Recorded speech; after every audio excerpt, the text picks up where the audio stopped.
개혁주의 전천선의 종말관, 세대주의 전천년에서는 70일의 해석을 세대주의 신학으로 해석을 한다.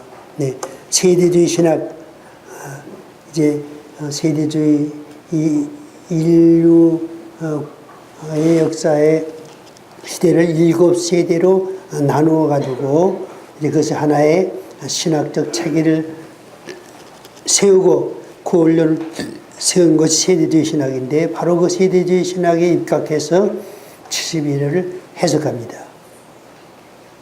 문제가 많습니다.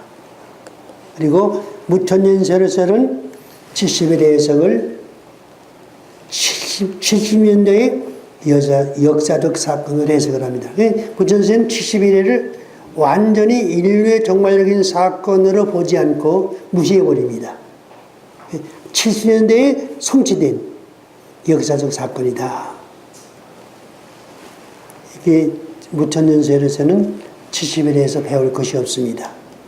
역사적 전천년설에서는 70일 중 한 일회를, 69일에 지난 한 일회를 종말에 있을 미래적인 사건으로 해석한다. 이것은 우리 개혁주의 전천설과 마찬가지인데, 그 과정에서 여러 가지 파행적인 그런 해석이 많기 때문에 우리가 이제 역사적 전천년설을 조심스럽게 우리가 연구하고 받아들여야 됩니다. 근데 개혁주의 전천에서는 70일 해석을 요한계시록의 틀 안에서 해석을 한다. 네, 요한계시록을 종말론의 총론적인 계시, 요한계시록은 한 일에 일어날 모든 이제 종말적인 사건을 우리에게 보여주시고, 그 사건 가운데서 활동하는 하나님의 교회의 처신과 또 짐승의 역할과 또 놀라운 인류에 대한 심판의 모습을 우리에게 보여주시는데, 바로 그 틀 안에서 한 일회를 해석을 하게 됩니다. 개혁주의 전천설이란 개혁주의 신학의 기초에서 70일의 계시를 해석의 발판으로 삼고 다니엘서와 요한계시록을 문장적으로 정립한 종말론을 말한다. 70일의 계시를 해석의 발판으로 삼고 다니엘서 요한계시록을 문장적으로 정립했다. 이건 무슨 말하냐 그러면은 70일가 종말론의 이제 핵심적인 그러한 이제 근간이 되는 그런 말씀이 되겠습니다. 70일의 시작과 70일의 끝이지요. 이것이 하나님께서 우리에게 계시해 주신 그 역사적 연대의 시작과 주전 445년으로부터 이제 시작하는 인류의 종말까지의 연대를 여기서 보여주십니다. 보여주시는데 69일에 가서 지내면은 초림의 메시아가 오실 것이고, 장차의 기간이 끝난 다음에 남은 한일의 기간이 있게 되고, 한일의 기간 절반에 두어지기의 예언이 있게 되고, 전 3년 반에 후 4년 반은 짐승의 통치 기간이 있게 되고, 7년 환란 기간으로서 이렇게 있게 된다. 여기서 마치 70일 끝에 가서 예수님의 재림과 천일왕국이 이루어진다. 오직 70일의 대략적인 설명이라고 보겠습니다. 그럼 여기 장차기간이 뭐냐? 여기는 교회 시대를 임하는데, 왜 이 교회 시대에, 미지의 교회 시대를 이렇게 오랜 기간으로 두고 있느냐? 아직 이 교회 시대가 2000년이 되어지만은 아직도 이제 남은 한일의 기간이 왔어요, 안 왔어요? 안 왔다는 결정 증거가 뭐예요? 네, 짐승에 의한 한일의 언약이 아직 맺혀지지 않았어요. 저 세계 열강으로 맺는 그러한 이게 한일의 언약 평화조약이 맺어질 때로부터 한일회가 시작되는데, 그러한 시기가 아직 오지 않았기 때문에 우리가 아직 교회 시대이기 때문에 장차기 아니다 했어요. 그러면 교회 시대는 마태복음 24장 14절 말씀은 이 천국 복음이 모든 민족에게 증거되기를, 예수님의 초림은 천국 복음이 전파되는 시기죠. 만약에 예수님이 재림하고 뭐 일주일이나 1년 후에 예수님이 재림이 있다게 되면 이게 큰 문제가 돼요. 구원받을 사람이 없지요. 이게 복음을 전파하는 시대가 없지. 이거 복음으로 구원을 받는 건데 옛날에 율법으로 구원을 받는 것이 아니라 증거되기 위해서 온 천하에 전파되리. 온 천하에 전파되는 기한이 있어야 돼요. 그제야 끝이 오리라고 했어요. 여기서 두 가지 있지. 온 천하에 그제야 끝이 오리라. 여기서 교회 시대는 온 천하에 여기서 온 천하에 전파되는 시대, 교회 시대입니다. 온 천하에 전파되는 끝이 끝장에 되게 되면 세상 종말이 오는 거예요. 이 성경의 증거죠. 그래서 그제야 끝이 오리라 전파되면 그때야 한미래가 올 것이다. 끝이 오리라.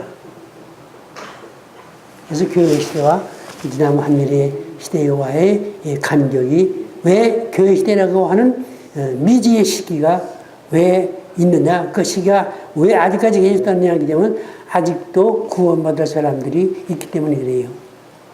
그 택한 백성을 수요를 채우게 되면은 예수님이 오신다는 것은 이 한미래가 시작된다는 걸 의미하는 거죠.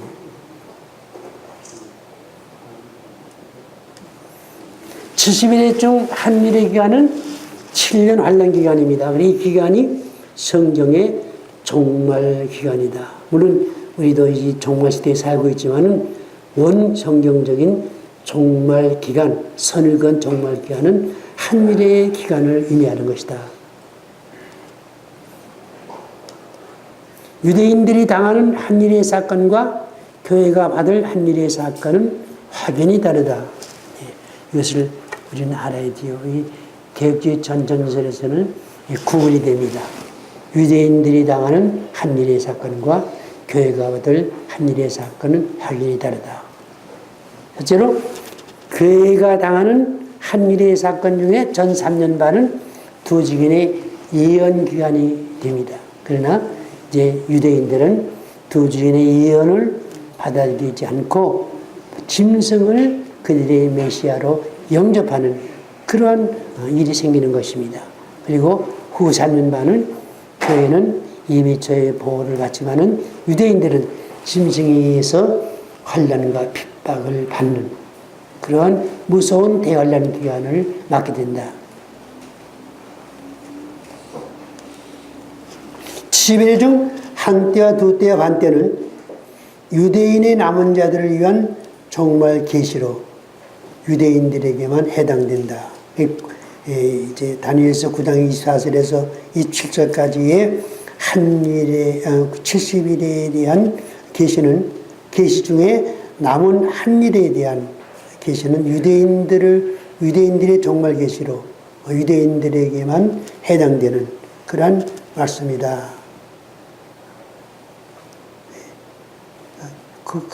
그것은 유대인에게는 한일에 관한 것은 요한계시록에서 우리는 배우게 되는 것입니다. 흰 말은 11장의 두 증인의 예언 사역이다. 6장의 흰 말의 활동은 11장의 두 증인의 예언의 사역이며 이들은 14만 4천 명의 우리 하나님의 종들이다. 이것이 개혁주의 전전설의 종말관입니다. 첫째 부활자는 순교자들이다. 이들은 주님과 함께 하늘 군대로 내려온다. 여섯 번째로 첫째 화는 전 4년 반 끝에 짐승과 음료와 황충이로부터 교회가 당하는 큰 환난이다. 첫째 화는 전 3년 반 끝에 짐승과 음료와 황충이로부터 교회가 당하는 큰 환난이다. 그래서 첫째 화는 계시록에 몇 가지가 있어요? 세 가지가 있지요. 첫째 화, 둘째 화, 셋째 화. 둘째 화는 무슨 사건이에요? 유해전쟁. 셋째 화는 일곱 대조 심판. 하나님의 이 둘째 화부터는 하나님이 세상에 내리는 심판과 재앙입니다. 그러나 첫째 화는 짐승과 음료 황충으로부터 이제 교회가 당하는 큰 환난을 의미한다. 그래서 이제 교회는 전산말 끝에 짐승으로부터 이 첫째 화의 이제 핍박을 받게 됩니다. 그러나 여기서 죽도록 충성하고 이제 말씀으로 승리하는 그러한 그리고 신부에 단장하는 성도들은 후 4년 반에 짐승의 통치하에서 보호를 받는 예비처의 보호를 받게 된다고 하는 사실을 알게 됩니다. 전 3년 반에서 등과 기름 준비한 성도는 후 3년 반에 대환란에서 예비처의 보호를 받는다. 그 다음에 짐승의 표는 7년 환란 이전에는 존재하지 않으며 시환란 기간에만 짐승에 의해서 받게 된다. 그 다음에 두재림시까지 생존한 모든 성도들은 살아있는 이대로의 육체의 몸을 가지고 공중으로 휘어된다. 공중 휘어될 때에 변화받는 몸으로 가는 것이 아니라고 하는 사실입니다. 그 다음에 10번째는 천년왕국은 공중 휘어된 성도들로 이루어지며 순교자들은 예수님과 함께 왕노릇하게 된다. 천년왕국은 불신자가 들어가지 못합니다. 이 세상에 하나님의 심판을 피해서 남은 자들이 들어가는 세상이 아닙니다. 불로 소멸된 후에 새롭게 창조되는 새하늘과 새 땅이 천년왕국입니다. 거기에는 공중 휘어되었던 성도들만이 이제 들어갈 수 있는 문이 열려져 있습니다. 또 순교자들은 예수님과 함께 그 나라에서 왕노릇하게 됩니다. 백보다 심판 시에 죽은 성도들의 부활이 있고 동시에 천년왕국을 거친 생존성도의 호련한 변화가 있게 됩니다. 성도의 변화는 공중 휘어 뛰는 것이 아니라 마지막 심판 때, 마지막 백보다 심판 때, 그때의 마지막 부활과 이제 생존성도의 호련한 변화가 그때 있게 된다. 성도들은 신령한 몸으로 새 예루살렘에 들어가게 되며 신령한 몸은 무슨 몸이에요? 부활한 채 부활체로 들어가게 되며 이로써 하나님의 아들로서의 구원이 완성됩니다. 그래서 모든 일이 새 예루살렘에서 끝납니다.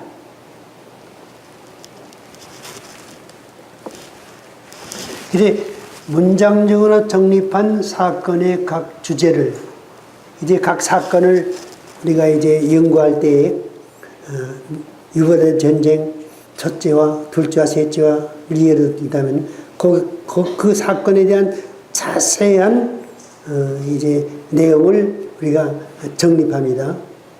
그리고 그 사건의 각 주제를 인과 나팔로 연결시킵니다. 이 사건은 인으로서는 몇째 인과 연결되고 나팔로서는 몇째 인과 연결되는가 하는 것을 서로 이제 사건과 사건을 연결시킵니다. 그래가지고 그것을 종합적으로 하나의 완성된 문장으로 재구성합니다. 그것이 개혁주의 전전서를 마무리 짓는 방법입니다. 여러분들이 이러한 방법으로 여러분 나름대로 책을 한번 써보세요. 네. 물론 이 요한계시록에는 여러 가지 사건이 굉장히 많습니다. 그것을 사건 하나하나 첫째인 흰말을 흰말 하나하나를 정립하세요. 무슨 사건이다. 그것을 인과 나팔을 연결시켜요. 그래가지고 하나의 도표를 그리게 되죠. 그것을 하나의 완성된 문장으로, 그것을 소설식으로 완성된 문장식으로 우리가 읽어가면서 그 내용을 쭉 이해하고 이제 알 수 있는, 그리고 전체적인 윤곽을 파악할 수 있는 그런 내용으로 재구성할 때에 그것이 개혁주의 전전서를 로서의 완결짓는 방법이다. 이렇게 할 수 있어요. 그러니까는 여러분들이 제대로 이 정말로 연구하시고 개혁주의 전전설에 대한 이제 그 연구를 이제 잘 하시려면은 이러한 방법으로 사건 하나를 정립해가지고 사건의 주제를 인과 나팔과 연결시켜서 다시 하나의 완성된 문장으로 재구성해가지고 이제 종말론을 완결시켜 보세요. 그러면은 여러분들이 그런 과정에서 이제 이 사건은 몇째 인과 몇째 나팔과 연결되는 것이다. 요한계시록은 바로 이렇게 진행되고 이렇게 완결되는 것이구나 하는 것에 대한 깊은 깨달음이 있게 되고 올바른 이해가 있게 됩니다.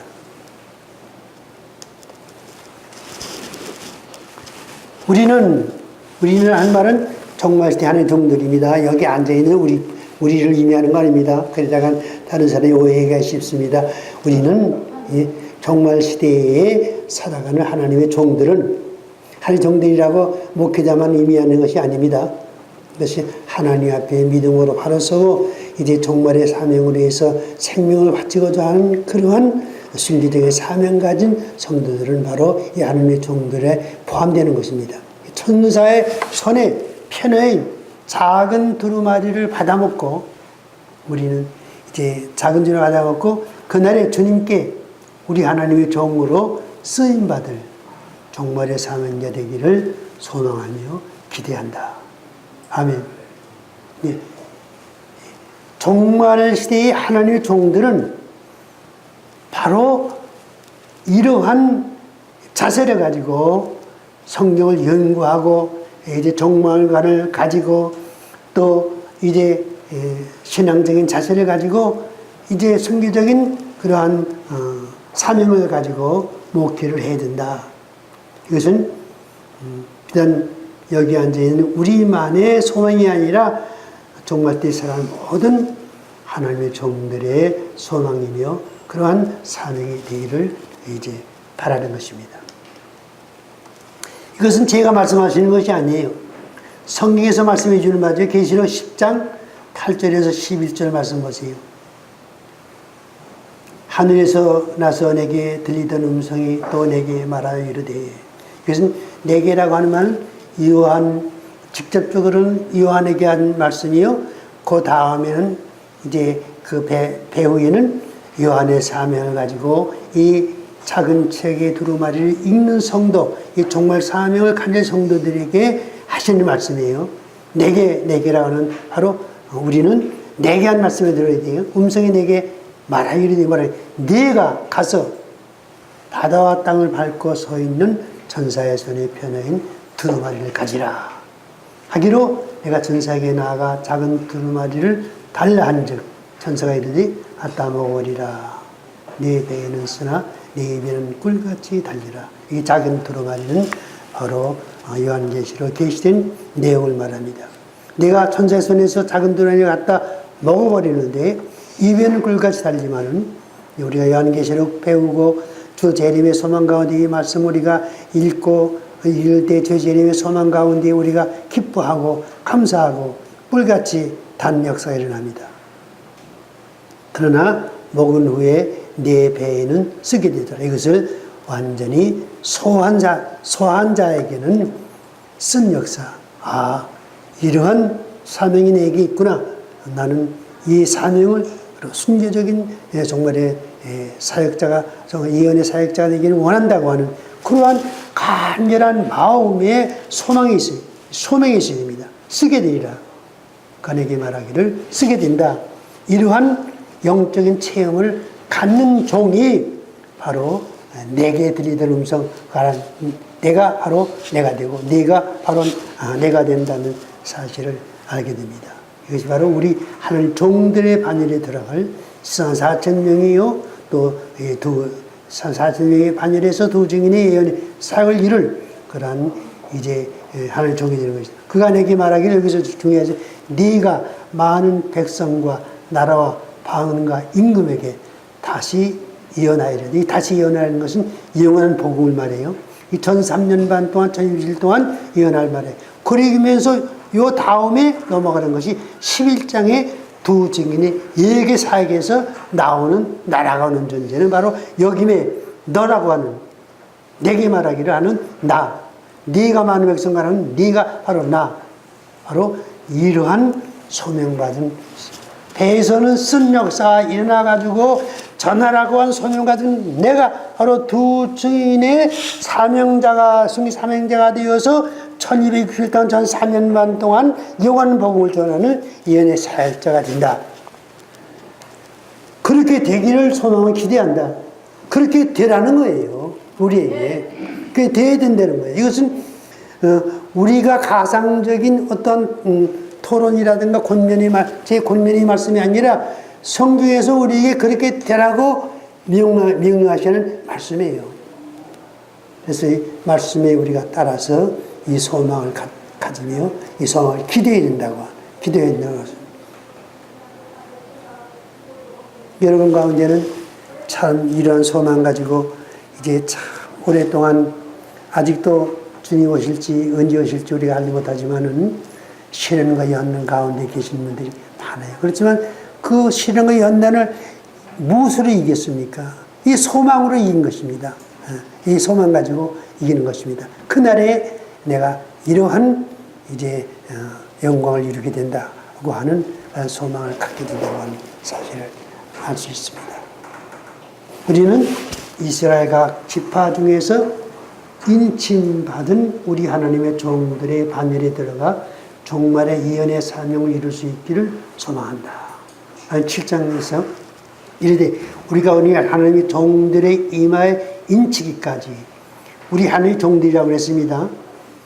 땅이나 바다나 나무들을 해하지 말라 하더라. 내가 인침받은 자의 수를 들으니 이스라엘 자손의 각 지파 중에서 인침받은 자들이 14만 4천이니 여기서 이제 이스라엘 각 지파라고 하는 12지파는 육적인 이스라엘을 가리키는 게 아니라 하나님의 이스라엘, 신약신 하나님의 이스라엘을 의미합니다. 교회를 말합니다. 우리는 하나님의 이스라엘의 12지파예요.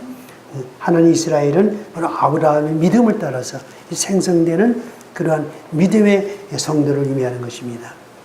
여러분 요한계시록 21장에 보게 되면은 12지파의 문이 나오는 것도요. 그 이스라엘 육적인 12지파가 들어가는 문을 의미하는 것이 아니에요. 하나님의 교회에 이제 12지파 신실한 성들을 의미하는 것입니다. 그래서 이 사람들이 누구냐에 대해서 14장에서 잘 설명하고 있죠. 이 사람들은 여자와 더불어 더럽히지 아니하고 순결한 자라 어린 양이 어디를 인도하든지 따라가는 자녀 사랑 가운데서 속량함을 받아 처음 익은 열매로 하나님과 어린 양에 속한 자들이 입에 거짓말이 없고 흠이 없는 자들이더라. 이 내용 보게 되면 이 사람들은 분명히 육적 이스라엘이 아니에요. 육적 이스라엘, 12지파 이스라엘이 아니라 하나님의 이스라엘에 속한 사람들이에요. 이 사람들은 구원받은 총수를 의미하는 것도 아니에요. 그 가운데서 뽑힘받은 신실한 종들을 의미하는 거예요.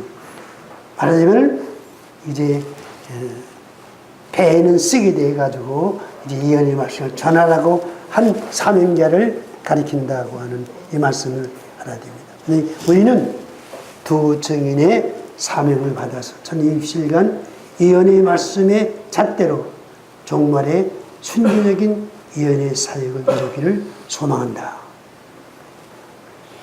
이제 11장 3절 말씀 보게 되면 내가 나의 두 증인의 권세들이 저희가 굵은 베옷을 입고 1260일을 예언하리라. 이 1260일은 이제 3년 반을 의미하는 것인데 전 3년 반을 의미합니다. 이 전 3년 반을 예언 기간이에요. 두 증인의 예언 기간이에요. 그것은 마태오 25장에서 밤중에 소리가 나되 보라 신랑이 다 맞으러 나오라. 밤중에 영적인 흑암 중에 즉 이제 한미래의 전 3년 반 중에서 외치는 두 증인의 예언 사역입니다. 그때에 성도들이 깨어 일어나서 등과 기름을 준비하게 되죠. 그 이제 11장 7절에 보니까 저희가 그 증거를 마칠 때에 무지경으로 더 올라오는 짐승이 저희를 더불어 전쟁을 일으켜 이거 저희를 죽일 터인즉. 그래서 1260일간 예언 사역을 마친 후에는 이들이 순교를 당한다. 모세 엘리야를 말하는 것이 아니에요. 모세 엘리야는 이미 죽은 사람들이에요. 죽은 사람이 또 살아나가지고 또 순교할 수는 그건 성경적이 아니죠.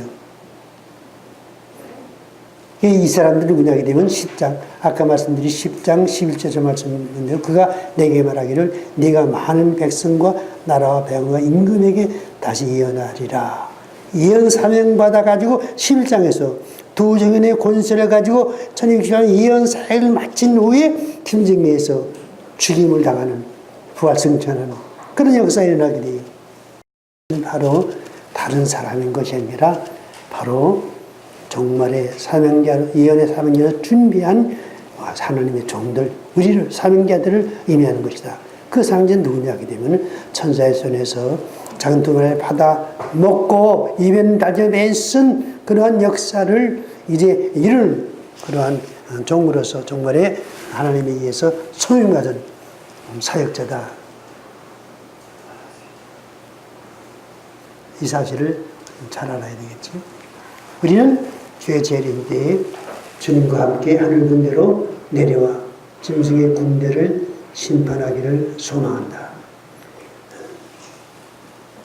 이것은 가상적인 어떤 계시가 아니에요. 계시록 17장 14절에서 보니까는 저희가 어린 양으로 더불어 싸우려니와 어린 양은 만주해 주시오 만행하의 힘으로 저희를 이기실 터인즉 또 그와 함께 있는 자들 곧 부르심을 잊고 빼내심을 얻고 진실한 자들을 이기리로다 그랬습니다. 저희가 이 적그리스도의 군대를 말합니다. 아마겟돈에 모인 적그리스도인데 언양하도 싸 어린 양도 하늘에서 내려오는 하늘 군대와 더불어 싸웁니다. 근데 어린 양은 그 중에 총사령관이신 어린 양은 만주의 주가 되시며 만의 왕이 되시는 분이기 때문에 그들을 능히 이기실 터에 물리칠 수 있게 하시고 또 그와 함께 있는 자들 또 그와 함께 있는 자들이 누굽니까? 예수님의 재림 때에 예수님과 함께 있는 자들이죠. 하늘 군대들이죠. 근데 그들에 대해서 누구라고 그랬습니까? 곧 부르심을 잊고 빼내심을 얻고 진실한 자들을 이기려다. 이들이 바로 두 증인, 첫째 부활자의 두 증인이요 신실한 하늘 중 10만 4천 명입니다. 천사를 이렇게 부르지, 천사가 부르지 않고 빼내심을 얻고 진실한 자로 천사를 부르지 않습니다. 예수님과 함께 하늘 군대로 내려오는 이 사람들은 첫째 부활자의 자격으로서 고린도서 15장에서 그가 강림할 때에 그에게 붙은 자라 예수님께 붙은 자라고 하는 것은 바로 예수님과 함께 하늘 군대를 내려오는 자들 이들이 첫째 부활자들입니다. 하늘에 있는 군대들이 희고 깨끗한 새에 버리고 백마를 타고 그를 따르더라 이렇게 말씀해 주고 있습니다. 그다음에 우리는 천년왕국에서 주님과 더불어 왕 노릇하는 첫째 부활자가 되기를 소망한다. 예. 계시록 2장 4장 보니까는 또 짐승과 그 우상에게 경배하지도 아니하고 이마 손에 그의 표를 받지도 아니한 자들이 살아서 여기서 이제 살아서라는 것은 에제센으로서 부활을 말합니다. 그리스도로 천년 동안 왕노릇하는 이는 첫째 부활이라고 그랬습니다. 첫째 부활자를 둘로 나누고 있지요. 또 짐승과 우상에게 경배하지 아니하고 이마 손에 그의 표를 받지 아니한 자들이 살아서 이 사람들이 환난 중에 숨기자들이에요. 그 전에는 하나님의 말씀과 그의 증거에서 목배인 자들의 영혼들과 이들은 환난 이전의 숨기자들이고 환난 중에 숨기자들 이들이 처지부활자들이고 이들이 천년왕국 동안에서 주님과 더불어 왕노릇하는 그러한 축복을 받게 된다고 하는 사실을 이제 알 수 있기 때문에 우리는 바로 그러한 첫째 부활자가 되기를 소망한다. 네. 그래서 우리는 이제 참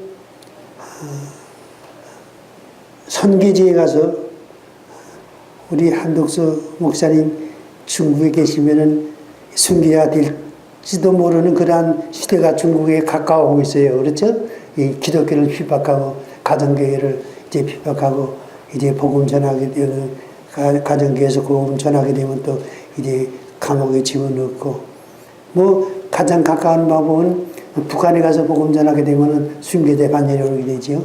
그렇지 않고서 우리가 이제 이 땅에 살면서 첫째 부활자가 되는 길은 한 방법밖에 없지요. 그 방법이 무슨 방법이에요?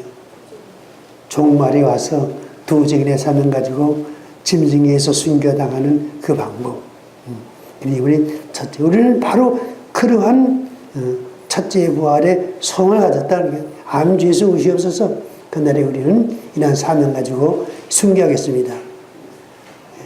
순교의 의미가 있겠지만 순교에 따르는 상급은 굉장히 커요.